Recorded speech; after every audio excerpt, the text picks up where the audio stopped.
No, ang dami-daming debris dito, no. Pumasok kami dito ay itong bahay na to maayos pa to, pero ngayon talagang nagano na lang sila na lang mismo nagsira ng kanilang bahay para maayos nila ng mabuti. Ayan guys, kami lang shoutout, nandito tayo sa Abad Santos. I-follow up natin itong demolition ng nakaraan dito sa Abad Santos, Maynila, no?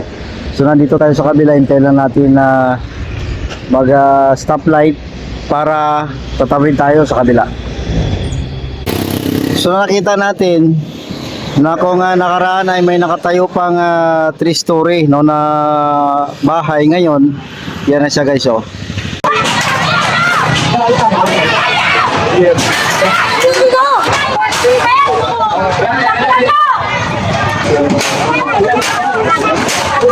Skeleton na lang, tapos nilagyan nila ng bakod para walang makakapasok. So nakikita ko sa dulo may tao pa na nangunguha or tuloy pa rin ang pag-demolish, wala masyadong tao ngayon gumigiba dyan. Nakita ko isang vlogger, si Abagis, and then yun, Sabado kasi ngayon, ang oras natin ay alas 10 ng umaga. So tingnan natin sa malapitan ang tsura niya. Yan, dito tayo malapitan, doon tayo kanina nakatayo guys, sa Center Island. Tumawid tayo dito. So ngayon tingnan natin yung development dyan, yan ang itsura ngayon ng mga kabayan dito. Yan din ang ating mga demolition team, Yan. Shoutout sa mga pasay dyan, pero daan, balikan kolo. Sino yung nagpapagawa sa may-ari na? Yung may-ari na ito ng napapakit. Dito mo malaman kung sino yung may-ari.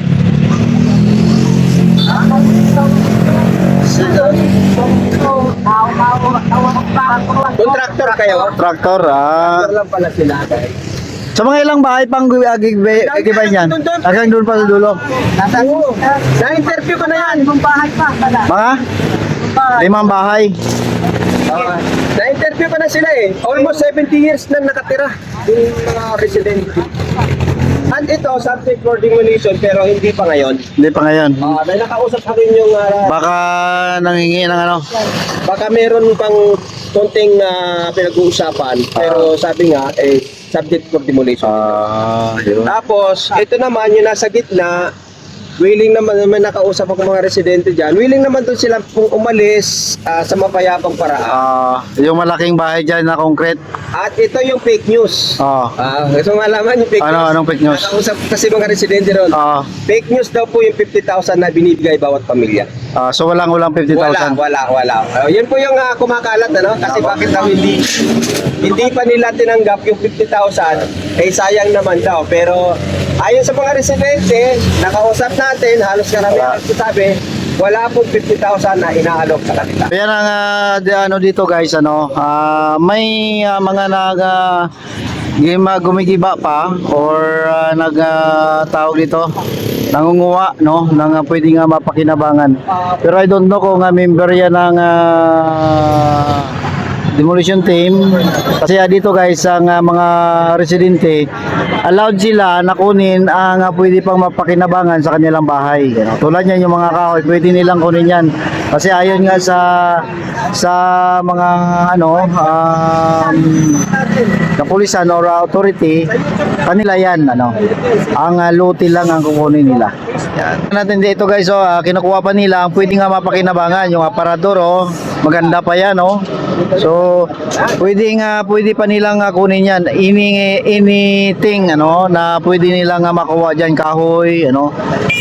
So yan, ang dami-daming debris dito, yan, Wala na pong kapos. So yung 3-story dati ay maayos pa ngayon, skeleton na lang. So sayang din.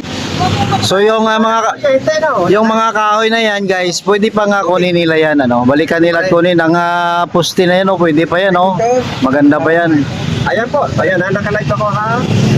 Sige, tingnan mo. Tingnan mo. May live. Freeze, oh. May live mo. Darkis. So, ayon sa kanila, ito pala ay hindi na contractor na lang to.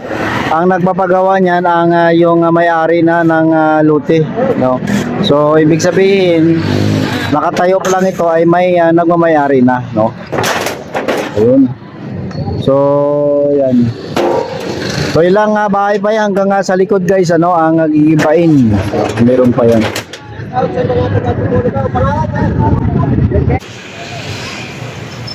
So, nag-mix sila ano ng semento. Sigurado ilagay nila yan diyan sa bakod ano for safety reason at bakuran nila yan ang buong paligid na yan no, palibot. Yo guys, so ang daming bubo po. So yan ano, konti na lang ang Mga taga-Baras. yan, sa Baras. Taga-Baras. Baras ano yun? Baras Rizal. Kainan. Sa Rizal. Rizal.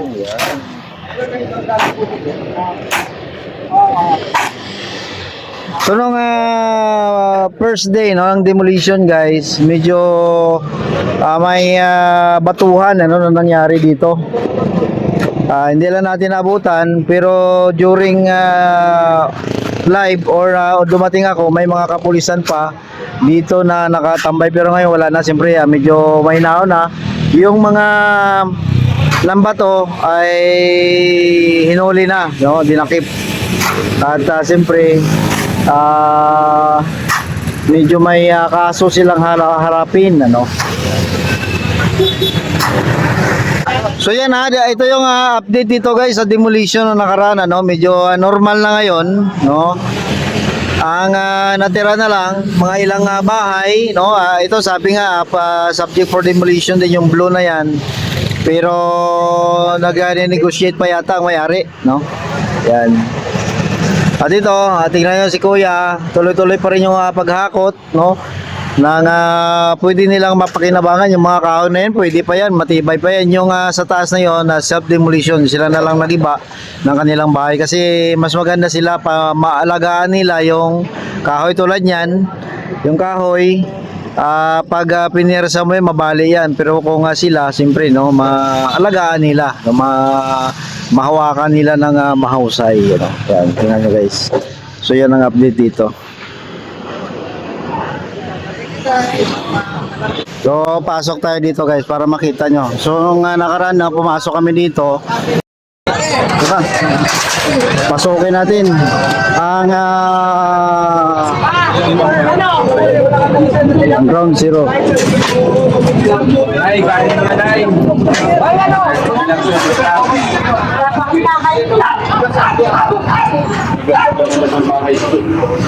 So, kasama rin kasi ito sa mag-iiba rin na Ayan. nakapamilado din talaga sa nangyari dahil siya million. Timber. Pero, Kasi ito guys, kasama kami doon sa ano, sa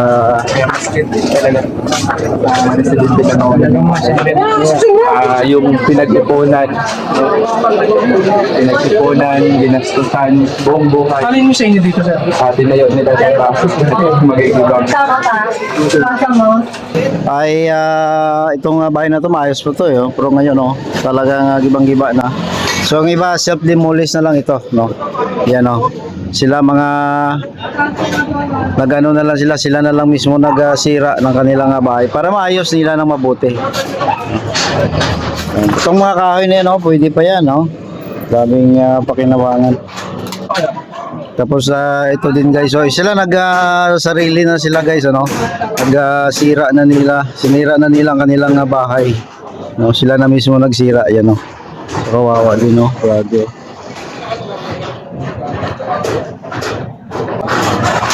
So kita tayo dito may nagsisira ng kanilang mga bahay. So itong araw na to, sisirain din daw to. No? So wow, yan no.